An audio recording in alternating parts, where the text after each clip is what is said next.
Đôi giày để trước cửa. Không phải ngày nào bạn cũng háo hức bước ra ngoài, nhưng đôi giày vẫn nằm đó, lặng lẽ chờ. Nó không hỏi bạn hôm nay có đủ tự tin hay không. Nó chỉ cần bạn xỏ vào và rời khỏi ngưỡng cửa quen thuộc. Nhà văn Mark Twain từng nói, The secret of getting ahead is getting started. Bí quyết để tiến lên phía trước chỉ đơn giản là bắt đầu. Cuộc sống hiếm khi đổi thay vì một khoảnh khắc thật lớn. Nó đổi hướng từ những lần ta vẫn đi tiếp, dù tâm trạng chưa sẵn sàng. Bạn không cần đi xa ngay, chỉ cần rời khỏi chỗ đứng cũ. Mỗi bước hôm nay không cần hoàn hảo, chỉ cần là bước thật.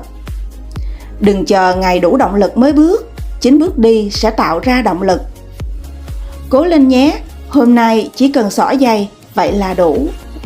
Góc nhỏ lặng thầm, đồng hành cùng bạn.